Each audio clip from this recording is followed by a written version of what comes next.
Hello, and welcome to Chasing Leviathan. I'm your host, PJ Weary, and I'm here today with Dr. Dagmar Herzog, Distinguished Professor of History, Social Welfare, Women's and Gender Study at City University of New York. And we're talking about her book, The Question of Unworthy Life, Eugenics and Germany's 20th Century. Dr. Herzog, wonderful to have you today. I'm very glad to be here. Thank you.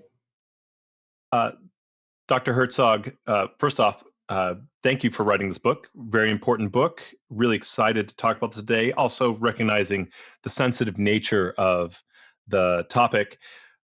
But let me start by asking why this book? Why do we need this book, this history, this argumentation about the question of unworthy life with eugenics in Germany?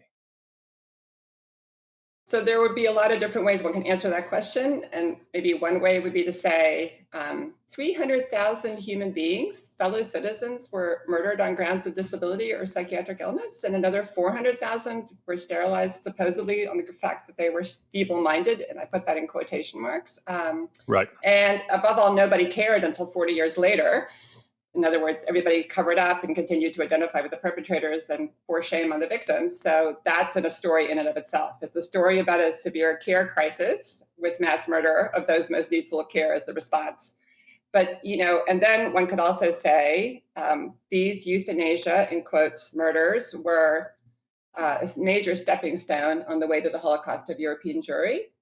And so the little genocide was hooked to the big genocide in the sense that literally 120 men who got their training and practice in murdering people with disabilities were after the Catholic bishop Clemens August von Galen gave his sermon in August of 1941 decrying the killings.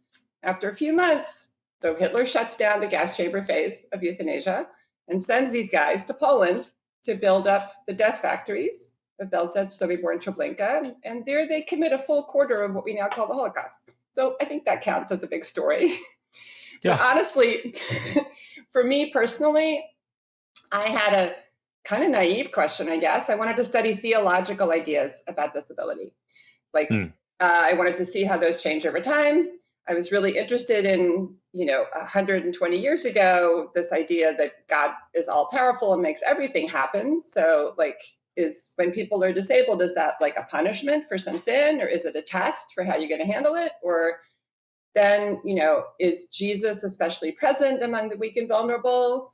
Or is, the more radical idea is God self-disabled, which is, a liberation theology concept that's been promoted for the last few years. And, I naively went into this topic and collected a gazillion sources and started reading and discovered that the Christians were awful. And that was pretty upsetting to me. I mean, I'm the daughter of a Protestant theologian. And so suddenly it's like, not only were they awful about the disabled, they were awful pretty early on, like before the Nazis. And they even developed this florid theory that sexual sin was the reason for so much disability. And so they participated in intensifying the stigmatization of the disabled. And that wasn't the stories that I'd been raised with, nor is it the stories that were in the historiography. And I was like, huh? So not only was I depressed, I was confused about why there was this mythology that Christians had been so damn courageous. Everybody points to that sermon by the Catholic bishop. And they also point to a story of a man named Fritz von Bodelschwing who managed to save, by negotiating behind the scenes with the Nazis, managed luckily to save hundreds of his own people. And I was raised with those stories, and I thought, wait, something's not right here. This is obviously a church mythology that's covering up something more complicated. And then I it took a while. I started my research in Hadamar, which is one of the gas chamber killing centers near Frankfurt in West Germany. It continued to be used as a psychiatric clinic after the war, and they have a big archive. It's an amazing memorial center now. And over time, as I went also to various of these places that had been institutions of charity and care and went into their archives and talked with people there, I developed sort of three new questions. So the book is ultimately about 150 years of how Germans dealt with people with cognitive disability. And my first question was sort of, how do you explain the enormous appeal of eugenics? This idea that feeble-mindedness is biologically inherited, which it's not. So it's totally scientifically shaky, but it was apparently enormously appealing to so many people. So that was like important as a question. How does a lie take forgive hold?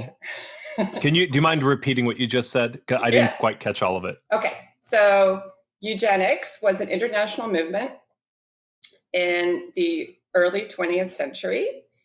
It was powerful in the United States. It was powerful in the United Kingdom, Scandinavia, but also there were versions in Italy, Hungary, Romania. It's everywhere. And it's about wanting healthier populations. But it... I wanted to just add, so you said something about the shaky science, and I missed what you said right before that. Like, what was so appealing, even though the science of it was shaky, like it immediately took off? I said that the idea that feeble-mindedness or any kind of intellectual disability is biologically inherited. Thank you. Sorry, I just did not catch that. Yeah. That was the word, biologically inherited. That's the part that's the lie. Because actually what caused disability at the time was poverty. Malnutrition, lack of vitamins and protein during pregnancy, but above all, those fevers of toddlerhood that caused encephalitis and meningitis in an era before there were antibiotics. The vast majority of people who had cognitive disability were poor, like 85 to 90%. Of course, rich people have disabled kids sometimes too, because there's loss of oxygen in the birth process, or again, these childhood fevers before there's antibiotics.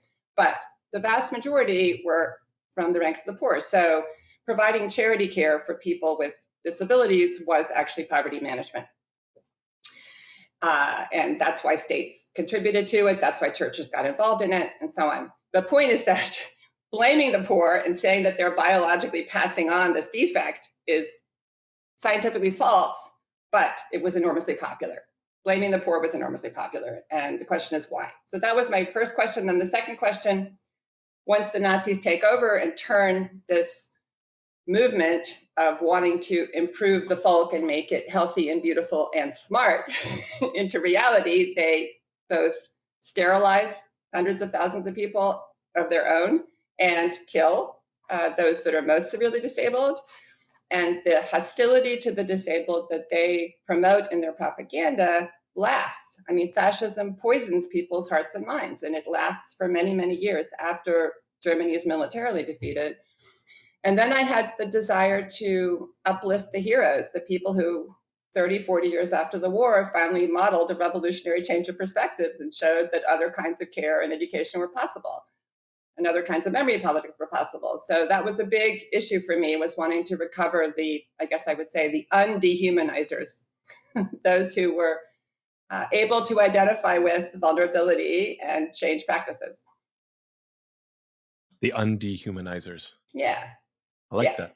Yeah, they were my heroes. They're all through. They exist in every era, but the most important ones were the ones in the 1970s and 80s who really changed the language and changed the practices to the point that they've influenced what we do today.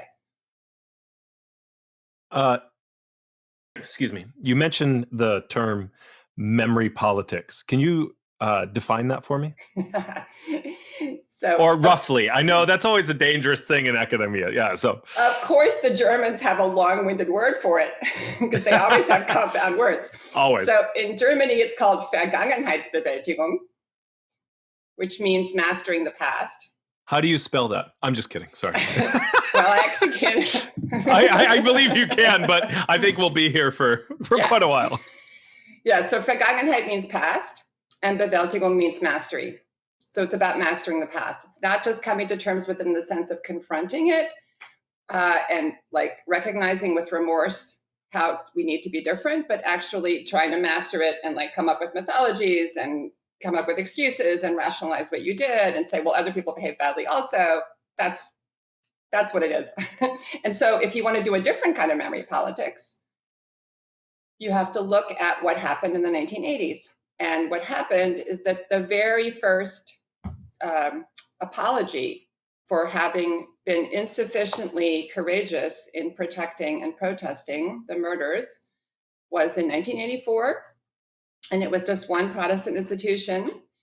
And it's a pretty incredible story that the deaconesses, those are like the Protestant nuns in quotes, right, who worked in those institutions. I mean, they commit themselves to a lifetime of singlehood and service. They're basically the ones who provided the majority of care. Also for the Catholics, it's basically religious orders that provide the bulk of the care in these institutions, which Germany was very precocious in setting up.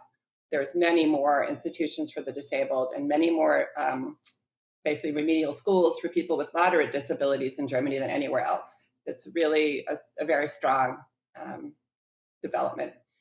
So what happened is that there was a movie, I have never told the story in an interview, but there was a movie quite famous with Meryl Streep about the Holocaust in 1978-79. And it was shown on American TV, four segments, and then it was also shown on German TV. And, you know, Meryl Streep's banging on the door of the concentration camp, get me my husband back, and so on. I mean, it's like it was a big deal, turning point, because it told the story of Jewish victims of the Holocaust in a way that non-Jewish Germans could identify. And so it really transformed memory politics in Germany at the turn from the 70s to the 80s. And there was a 6-minute segment in this movie, which you can still watch. You can get it online. What's the name of the movie? My apologies. It's the Holocaust movie. Here, let me find it for you. Oh, it's called the Holocaust movie. Meryl Streep. Oh, sorry. Apologies.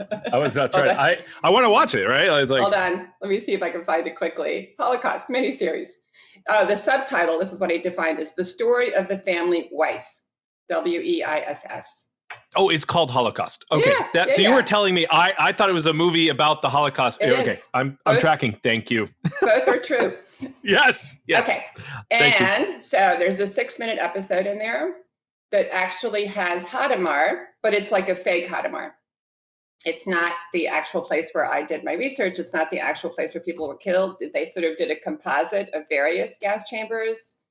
They imagined it, but what they do is they have a traumatized Jewish girl who's been sexually violated by young, oops, hold on, where'd it go?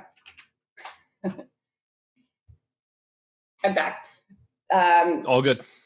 Yeah, so basically she's raped and she's catatonically traumatized, and she ends up being put into a psychiatric clinic. And that gives the story the occasion to show us a whole bunch of disabled people, with her included, being led into a gas chamber.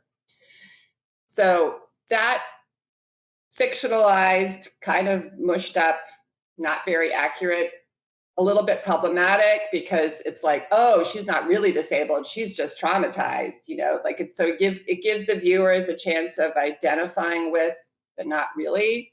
You know, so you have like people with Down syndrome who are also being, but you know, like the person you're focused on is her. And so it's a little problematic. Don't get me started. But the triggering effect of it is that it prompted all kinds of people to start to want to center the murder of the disabled in the memory politics of the nation. And not only talk, it was part of a wider movement of the so-called forgotten victims. So they also talked about homosexual men who'd been prosecuted during the Third Reich, some put in concentration camps and so on. It also talked about Roma, what we used to call gypsies, right? And how they'd been persecuted. There was attention to various groups that had been excluded. So they're not really forgotten victims, they're actually aggressively repudiated victims. But it was a wider movement in the 1980s to get these other kinds of victims taken seriously as part of Germany's memory politics. And it really required activist effort on the part of journalists and scholars. And for the people that are my heroes, it really meant that getting a more accurate story about the past was inseparable from changing practice in the present. And to go back to the story of what I think is so moving is that some deaconesses saw this film and were triggered, traumatized. They actually had lived through the Third Reich. They had been forced with their charges, who were young disabled women, to go in these closed trains to the killing centers in the second half. So there's a phase of euthanasia that is gas chambers that's like kills 70,000 people on German soil. That gets shut down because it's not great optics, because everybody sees the smoke from the crematoria, and there's a lot of unrest in the population. So that gets shut down after von Galen's sermon. But in the second phase, which is decentralized, where people are murdered by poison injection or starvation, in that second phase, double the kill rate. There's 140,000 more people being killed. Plus, there's people being killed on grounds of disability just to clear beds for soldiers on the Eastern Front. They're going into Poland and the Soviet Union. So it's like it's a multidimensional killing project. But the point is that these deaconesses had gone along with the girls that they loved and that they cared for, had never been able to speak about it for 40 years, and then came to the director of their institution and said, please, can we like confront this and talk about what happened at our institution? And that is what then, through prayerfulness and through engagement with the historical record and going, like digging out patient records from that time, finally, the director, who had sort of pretended like nothing bad had happened at their place, suddenly had to confront pretty horrible complicity of the then time director. And they did a beautiful, confession of guilt. And we apologize to God, and we hope, we are so sorry that we did not protest enough and we did not protect enough. And that a year later triggers the entire Protestant Church of the Rhineland to do an even more, in my view, even more impressive apology in 1985, where they actually don't just apologize to God, they apologize to the victims and their families. So that to me is a huge other thing, Yeah. So that's all part of memory politics. A lot of what you're talking about and the work that you're doing, and I see this, I love the air quotes, I love the consistent use of quotes in your writing. Are you familiar with the essay Politics in the English Language by George Orwell? Yeah. So this is what I'm thinking of, this idea that we like to use soft, often very Latin words to cover over. And so one of your consistent things is to write euthanasia and then call it euthanasia murder. So use euthanasia in quotes. And so a large part of what you have a very careful use of language and of redrawing the landscape of language as a big part of this memory politics. Is there a connection there? I mean, I think so, but can you talk a little bit about that? Am I on the right track there? It's nice of you to notice. Thank you.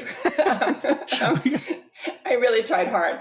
I mean, one of the stressful things, of course, is that you're no longer supposed to say the disabled. You're supposed to say people with disabilities. That gets a little bit long-winded, but you want to lead with people first. Even though I also find there are disability rights activists who say, yeah, but you can think of the word the disabled in two different ways. They could be disabled by their surroundings. It doesn't mean that it's intrinsic to their being, right? So that in English, at least, it works.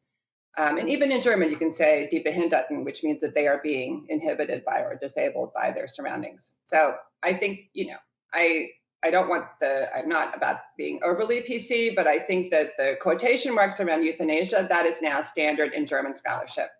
So they want to distance themselves from something that was a euphemism, because it would, to call it euthanasia is to put it in the same boat with, assisted suicide, which is freely chosen. And this was murder. And so that's why I often say killing, slaughter, murder. I add the language to make it clear. But the other thing that was important to me, there was a literary critic named Raymond Williams who came up with this notion of the structure of feeling, which is like really important to how I think about what intellectual history even is. So I don't just look at the ideological arguments that are made, pro and con, some issue, but I also look at what kinds of emotions are being mobilized. And so I was incredibly interested in the ways in which early in the 20th century, there is language of disgust, and there's language about, oh my God, the expense, this outrage at the expense that the disabled cause. Of course, people with disabilities cost other people money. Of course they do. Care costs money. Costs other people's time and energy. Accept that.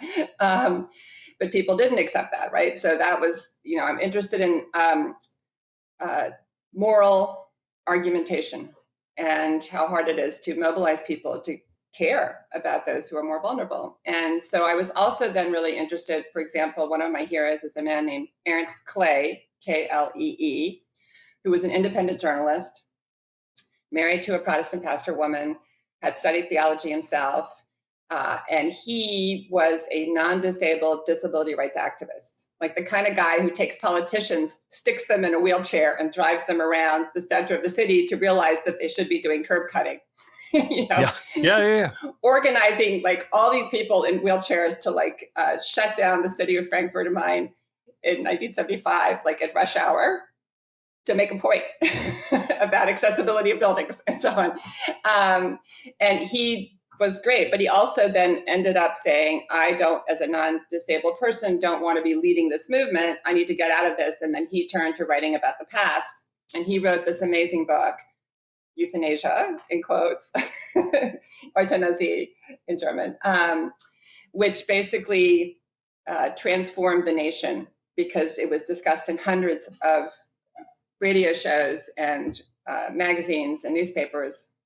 And his style of writing captured the grotesquerie of the killings, and it captured the arrogance and the pleasures of the perpetrators. So he showed that the perpetrators were having the time of their life, that they're not like agonized or under pressure. They are loving it. They're partying while they're killing.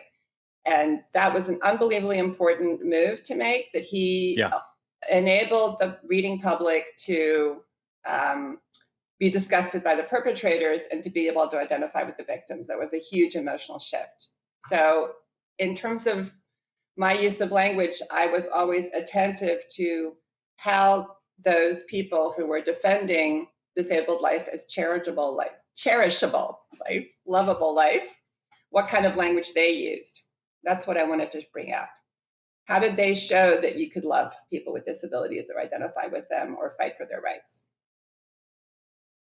Yes, something that I have picked up, because I know you mentioned this in the book, and that you might have mentioned it here. I'm getting the two confused. Like mesh together what you've written, what you've said today. A lot of this language still exists. On the eugenics side of things, especially in, you talk about it being carefully modulated, and the reason I think of this is you're talking about showing that the people who killed were excited about it, were happy about it. Yeah. And in popular discourse, the move is often pity. Yeah. The reason I say that is it puts a lie to like that kind of, oh, they're pitiable kind of discourse. And of course, I'm not saying that that's right either, but when we talk about them agonizing over it, which had been the popular picture up to that point, that's something that you're like, well, see, they really do care. We can argue about this, but they do. It's like, no, these people are monsters, and this is who you're siding with. So again, not saying that either of those reasonings are right, but one of those can pretend to a moral high ground. The other one, you're like, what are you doing? Why are you here? Right. I mean, look, we're living through a moment in history right now where social Darwinism is once again on the rise. Eugenic ideas are once again on the rise. This fantasy of like good genes and high IQ is once again there. I mean, our incoming president actually has expressed to his own nephew, who has a beloved severely disabled child, that kid should just die. And that's intense to me, that there's no shame around that.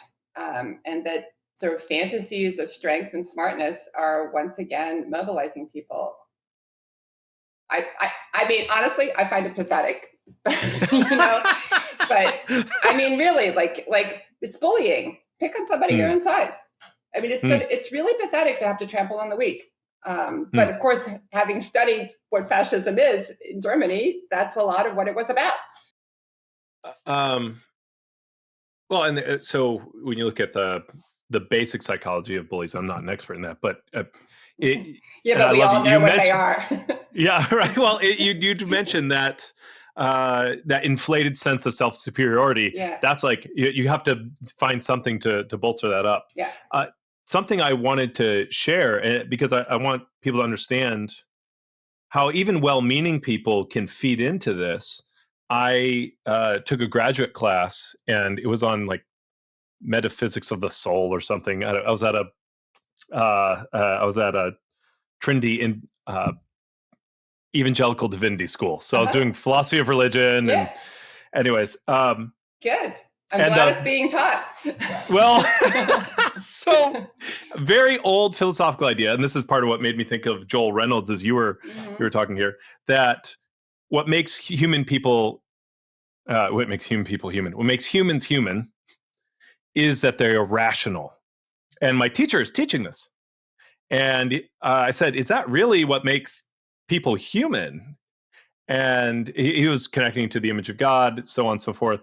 And so we go back and forth. I ask him a couple questions in class. Everyone else is kind of rolling their eyes because they just, they want to know what's on the test, and or whatever they're supposed to know for whatever. Like there goes PJ again asking all those complicated moral questions. I don't want to have to think about that. Well, so I'm like, well, but would that mean, if you have this view of what makes someone human, wouldn't that mean that someone who is mentally disabled, who is a person of mental disability, wouldn't that mean that they're less human? And he just, it had never occurred to him.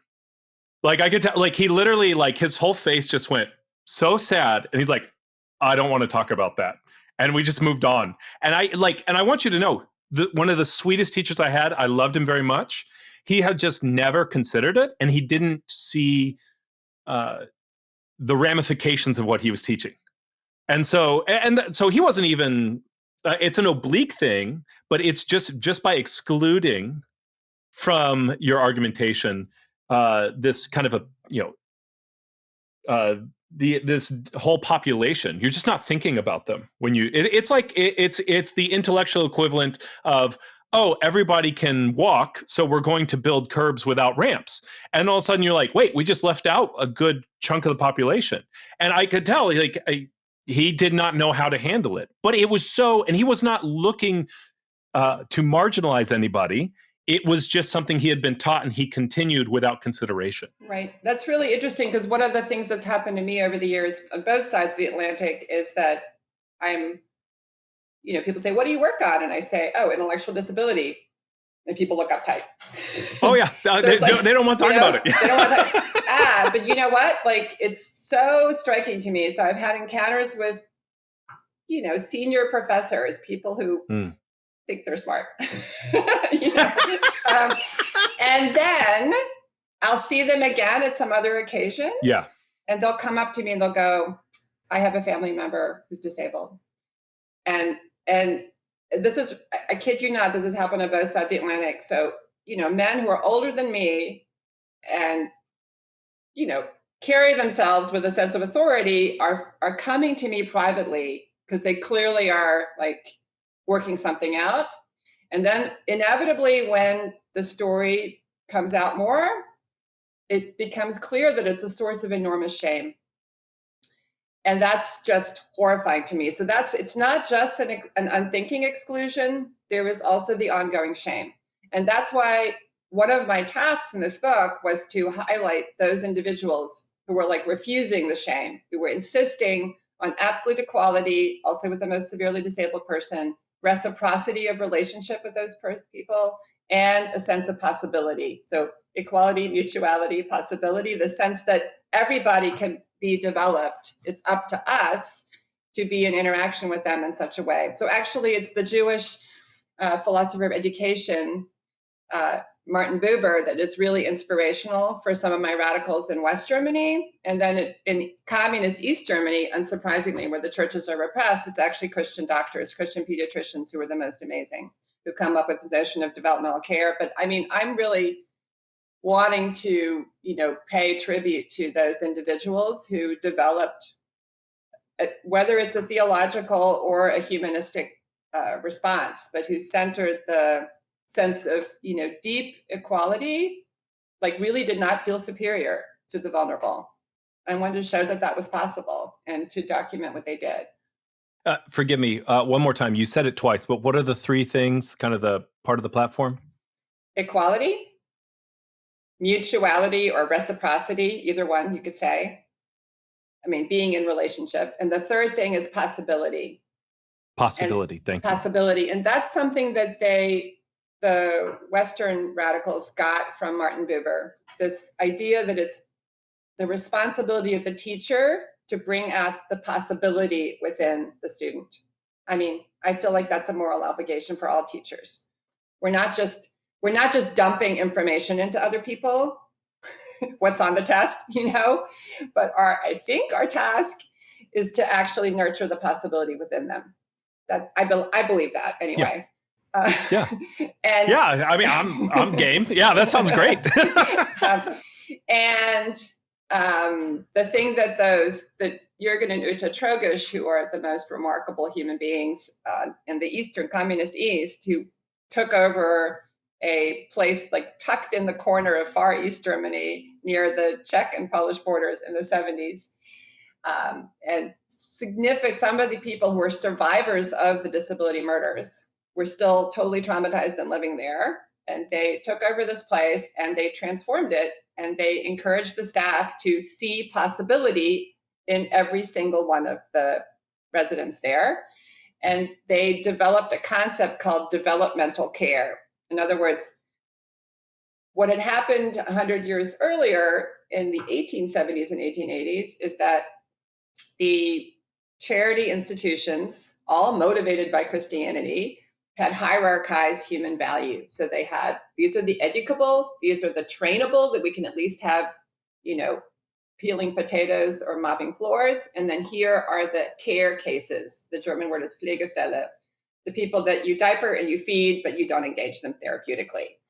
And the crucial thing 100 years later in the 1970s is to actually engage with the so-called care cases and say they can be developed. There is possibility. We can be in relationship with them. We can honor their preferences. That was a huge thing, to have a completely different concept of what matters in life. So, yeah. And forgive me, I think I understood, but if you could make explicit, when these senior professors on both sides of the Atlantic came to you, what were they ashamed about? Were they ashamed of that they had this family member? I think they were inhibited because they sensed this shame. In some cases, it was a sibling who had a disabled child. And they sensed the siblings' pain and shame around it and didn't know how to interact differently with it, like couldn't speak with them, like could talk with me about it, but not with their own siblings. So, disability is a life changer in the sense of you have disability in the family. And this is true if you have parents who have dementia. Suddenly you're like totally changing how you interact with the people around you. It takes a lot of time. You have to spend time with people. It changes how you organize your priorities. And if you have somebody who gets chronically ill, you're doing a different kind of thing. And I think that because of the ways in which a social Darwinist, survival of the fittest, the smartest are going to win, the most beautiful, whatever, because that's a thing that's out there, people have a hard time accepting vulnerability and weakness. But it's part of life. I think it's our moral obligation to come to terms with that. But I think that it's the injury to pride and to one's self-understanding is a phenomenon.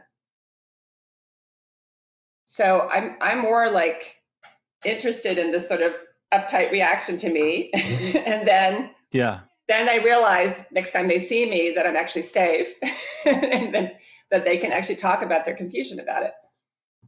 There's a real struggle as a human being. It's very hard to admit that you're wrong. It's very hard to struggle with something that you've been blindly complicit to. Right. That's just like and so that's a very, and I think not to give people an out, but to see a path forward to change, we have to recognize that people are going to have to take a journey. Like it's not going to be a light bulb switch, right? Like it's not like right? Is that kind of what we're talking about here? Yeah, I mean, nobody likes to be told you're not being very nice. You should be nicer. Yeah, people react badly to that. But I mean, you have to. Yeah, I mean, you're studying. Forgive me, I shouldn't laugh. I'm just like to go up to somebody and say, "What do you study?" I'm like, "I study the euthanasia murders." And then as they're talking, for them to recognize they have the same attitudes as the people who did this, and it's like, wait, no, I'm not one of those. But they're like, it's like the truth really hurts there, where you're like, oh, I have them having the same attitudes. That's really hard to handle. It's not, you're not just connecting them to, oh, you're a bad person. It's like, oh, you act like, it happens so often online that people say never say this, but like you are acting, you are thinking like a Nazi. Like that's, yeah, it's no hard. One's going to get excited about that. But I think it's also people think, oh, Nazis bad, Jewish victims, amazing for having survived if they did. Otherwise, honor their memory. If not, like it's like that took. Do you realize that took a lot of decades also to get people to understand? I mean, that was not. It was not cool to be a victim after the war. It took a long time before people understood that being crushed by what happened to you is actually a normal human reaction. I mean, there was a lot of hostility to people who survived. I mean, in Germany, they were like, I don't want to give you your property back. I like having this house, We should have killed more of you. I mean, it takes a long time for people to acknowledge. So I would say it's not like Holocaust consciousness was there right away. On the contrary, didn't even call it the Holocaust. It was like there were many, many crimes that the Nazis had engaged in. But a lot of Germans were like, who were you, Americans and Brits and Russians, to tell us, the Soviets, to tell us you also committed war crimes? Just, this is victor's justice. We don't want to hear about it. So I think it took a long time before, especially the Americans, incentivized the idea of acknowledging complicity in such a way that, Germans did a lot to come to terms with their past. It's been an impressive learning curve, but it is also an ongoing struggle because sometimes people are like, I'm really tired of hearing about it. Yeah. Like, sorry, go ahead. No, I mean, it's just, people don't like other people being self-righteous. So then the question is how to stimulate people with models of courage and creativity in a way that doesn't make them feel defensive, but make them feel inspired. I mean, that's what I tried to do then in my final chapters. I've been told my book is too optimistic because I'm uplifting the people who show that you can be different. But I'm like pretty determined to do that. And I think that there's an undercurrent here too, because you mentioned, and forgive me, I don't remember his name, but the gentleman who showed that the people who were doing the killing were partying. Yeah, that's there's that side of it. Clay, like you're dealing, Vance Clay, you're dealing with monsters. Yeah. But on the other hand, I've always appreciated Hannah Arendt's approach. At the same time, you have monsters, you have the people, the banality of evil, who made that possible just by kind of. Maybe you disagree with that. I think it works hand in glove. I think both of them happen, but I would love to hear what you think. No, my point and Ernst Clay's point would be they are banal. They're monstrous in their ordinariness. I mean, the joke I make is that they're banal at the bar, not at the desk. I mean, they're not desk perpetrators. They are at the bar drinking after having killed all day, bragging about how the smoke from the human bodies that just falling is such good fertilizer for the fields all around, right? I mean, yeah. Okay, so that's grotesque and it's important so that you, PJ Weary, you go, oh my God, they're monsters. But actually, they're ordinary. They're flirting with their secretaries who are typing the false condolence letters, and they're having a great time. They're going swimming, they're going horseback riding, and then comes the next truckload of people that they kill. I mean, that's ordinary, okay? So that's not a contradiction with Hannah Arendt's banality of evil at all. It's just like, it's not a desk perpetrator thing. It's a having a good time. But, I like partying too. Like they're totally ordinary. Yeah. Yeah, I wasn't anyway thinking that. Yeah, but it's important. It's important for me. Thank you for giving me the opportunity to clarify. Yeah, no, that makes perfect sense. I can see why. Yeah, because of course, yeah. Anyways, that's a much longer discussion, but very, very helpful. But I want to make sure that I do ask, because this story you present, and there are several different strands you bring about. But the way that all of this became really popular, it's this really seemingly complex, but when you trace it down to each individual element, it makes so much sense. And the way that it all fuses together, all the elements that combine to make eugenics possible, that make it popular. So, for instance, the distinction between popular science and careful science. I make that say, like, I won't say academic, because there were academics who were pro eugenics, right? Totally. Totally. Yeah, but so instead of like jumping to conclusions, making careful science and being like, well, maybe it's not all hereditary. There's some good. Let's wait and let's talk about this. It's like, oh man. So if we, I just want this. I mean, I see if I can, how many of these I can remember, but you have the ability to make inflated superiority, the ability to save resources, the tying it to national pride, the tying it to, hey, we should be able to have extramarital affairs so that we have better, brighter, more beautiful, seed. And the way that all twisted together, I was I'm reading this, and I obviously not convinced, but you look at it at the time, it's so easy to see why it's popular. You're like, well, I'm a good German. And if I'm a good German, I don't have to worry about taking care of my disabled family member. I can sleep outside my marriage, and I can, for the good of the fatherland, right? And it's like, it's so potent. So can you talk a little bit more about that? I'm sure you can give more detail on that, but that really, I was like, when you one reason you're like, okay, when you layer all 5 reasons together, you're like, that makes sense why people were immediately like, the science is good enough, right? Like, I am a man of science, some guy who's read one book that year. But anyways. I mean, thank you for getting it. I'm so grateful. I'm so happy that apparently it made sense. I mean, basically they made eugenics seem hot, like that's totally how it worked. It did, yeah. It's just like, I wasn't prepared for that, but yes, that's definitely, yeah. But I mean, that's how it worked psychologically, right? I mean, so let me just be clear. There are many very serious German historians who insist that we need to say that eugenics was not pseudoscience. It was really science. This was internationally respected science of its era. Yes. Okay? Yeah, it was. Yeah. And that's very important. But I was especially interested in the fact that senior medical doctors and scientists knew that cognitive disability was not hereditarily transmitted. They knew it just looked that way because poverty replicates across the generations. The poor have poor, have poor, have poor, that's what happens. And they knew that it was environmental causes, but they were so intent on developing a seemingly scientific rationale that they presented as real science. They had this idea of recessive traits. So somebody might look healthy, but you don't know, maybe you or your wife has like a little bit of vulnerability inside you that is explaining why you have this kid who's not doing so well.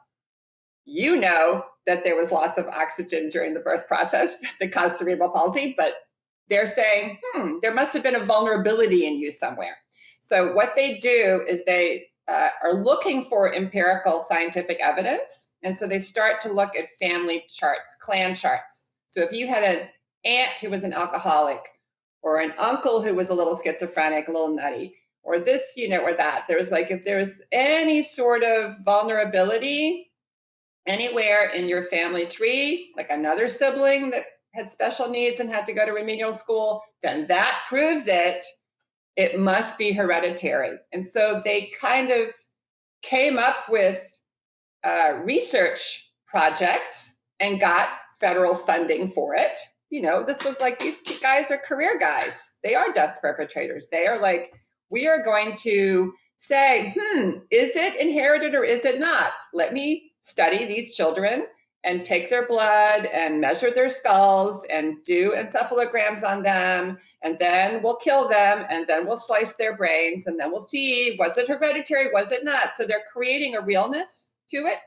And when they're making decisions about sterilization, they're like, like there's a law passed to say that they're going to sterilize. And the very first grounds on which they say that you should do it is, quote, inborn feeble-mindedness. Notice they don't say hereditary, they say inborn. So that could have happened in the birth process and not been. They do that deliberately to give the widest possible scope. But really what they want to do is get rid of ugliness and stupidity in the population. This is all a huge project of the fantasy of being the master race, which they are not. The master race had yet to be produced, as Gisela Bach, the feminist historian that's one of my heroines, says. It's like this fantasy of wanting to be, the would-be dominant group wants to prove that it's perfect. So I'm really interested in this notion that the Nazi racism had two complementary components. There was racial hatred against the supposed outsiders, Jews, which is also nonsense because, of course, Jews were German also, but they create them as outsiders to the, quote, race. And there's this racial fear about imperfection within their own group. The non-Jewish Germans were not so amazing. They were imperfect human beings. But that's the thing. So the racial fear and the racial hatred were the two sides of the same coin. And so, in retrospect, what I'm most struck by is the amount of energy that went into creating science that made it look like it made sense. And of course, because there's also eugenics going on and they're constantly in international conversation, they're going to conferences in England and the United States, and they're borrowing from each other. And in the United States, there was a guy who said maybe 10% of the American populace should be sterilized. They never got there, right? There are many fewer sterilizations in the US. But in Germany, there were fantasies of sterilizing 20 or 30% of the population. That's a third of your fellow human beings that you're looking at and are thinking are subpar. That is like a narcissistic wound, an injury to your pride, that they are wanting then to put a lot of violence into enacting. So I think it's important to stress that it was considered internationally good science at the time, but I'm also really, really interested in documenting the guys who knew it was nonsense and then come up with ways around that by either doing the clan charts or by having little excuses here and there, saying we're going to study it. We need to know more about it. That's why we have to do this research. They basically, people rationalize. The scientists used the Nazis. Everybody says, oh, the Nazis used the scientists. No, the scientists used the Nazis. It was a huge opportunity. They had human beings to do studies on. It's gross. One thing I appreciate you mentioning, that the sterilizations happened in America as well. That's something I feel like should be, you're talking about memory politics. That's something that's not brought up enough in America, right. I think. That's right. You list these out in the introduction to your book, and how it's very clear how all these work together, that there is a pecking order for human worth. Like that's a big part of it, right? This master race fantasy. Right. We've dwelt at length on intellectual disabilities are hereditary versus accidental or environmental, which means that we can get rid of you. Yeah, which we can't you are the problem. It's so much easier to get rid of a person, unfortunately, than is to get rid of. Actually, can I just say, they claim that disability care costs so much money, but it also costs a lot of money to set up a murder apparatus. It's like a lot of ruthlessness and a lot of elaborateness went into setting up sterilization courts and setting up the murder machinery. Like it wasn't, a small investment. So it's something like they're claiming it's about saving money, but really it's a psychological move, a power move. And that's that your third reason is the inflated sense of superiority, which is and the more that you've even talked today, the more I understand this idea of fantasy, this idea of I might not be perfect, but I make the cut, right? Like everyone who's talking like this thinks they make it, right? Like nobody's talking like this and doesn't think they make it. And so it's like, I belong with. I mean, it sounds so infantile when you say it like this, and in some ways, there is like a yeah. Anyways, that's a whole other thing. But the last reason you give, and I want to, if we could end on this today, I want to be respectful of your time. You talk about how they talked about inferior people, right? And so we've gone back and forth between their language and like talking about people with disabilities. They're dangerous, disgusting, and or pitiable. And that component of it, one, I mean, people have inflated senses of superiority. I mean, whether we're outside of this discussion or not, but what I would like to kind of talk about at the end here is how do we talk to somebody who thinks that a person with disability is dangerous? That one I don't hear as often, but I hear things like disgusting. I hear things like pitiable. I hear pitiable a lot. And so and you've given some great examples of you yourself doing this, and you've talked about other journalists doing this, shutting down Berlin with wheelchairs, that sort of thing. Frankfurt. But yeah, Frankfurt. Yes. Sorry. Apologies. Yes. Shutting down Frankfurt. But if someone's in a conversation, what are some good talking points, or what, like, is there a good book to read besides your excellent work, obviously? What would you recommend to somebody? Read this book, read this other book, or try this way. You found this effective to help people kind of realize the skewed nature of their perspective on this. Well, as opposed to reading a book, I would say go work at a homeless shelter or a soup kitchen, or go spend some time in a classroom with children with disabilities. I mean, go do something would be my, put yourself into relationship with people who are vulnerable would be my recommendation, and let that transform you. So that's, I think, but that was just my response to what is there to read besides my book. I think that one thing that we need to accept that vulnerability is a part of human life. Weakness is part of human life, right? I mean, we're born vulnerable and we often end life vulnerable, but there's all kinds of vulnerability all through. And one of the people, a man named Georg Feuser, who's one of the Buberist special education teachers, is one of my heroes. He basically says it's emotionally deforming for the non-disabled not to have contact with the disabled. Like we are damaged in our moral and emotional development by not being in constant contact with vulnerability. Like that is totally compelling to me. He's one of the major advocates for inclusive education. So to have kindergartens just start with kids with disability, kids with cerebral palsy and Down syndrome and autism all mixed in with the other kids. And you have to do pedagogy differently because you have to include everybody. But I have gone to visit schools now in person. Like I knew people would tell me, oh, it doesn't work. And I wanted to see examples where it does work. And what I'm really interested in is the places where it works best, is places that are committed to anti-racism and to, understanding that vulnerability is about poverty. So they have like a social justice basis from the get-go. So they have like refugee children and children from Roma families. And then you have a little blonde girl with Down syndrome in there. It's no big deal, right? It's like they're already locating the kids where they're at, taking their questions seriously, treating them with respect, and they're encouraging solidarity from the get-go. So I've seen 7-year-olds in like little classroom parliaments, all caring for each other, all sticking up for each other, all taking an interest in each other's point of view. And it's like, it works. And they're learning, I mean, it's kind of amazing. And you see that happening, you feel like it's like a little piece of heaven on earth. This is how life should be. What kind of life do we want? Do we want more stuff or do we want more care? So, to me, it's I mean, there's religious arguments you can say we're all God's children.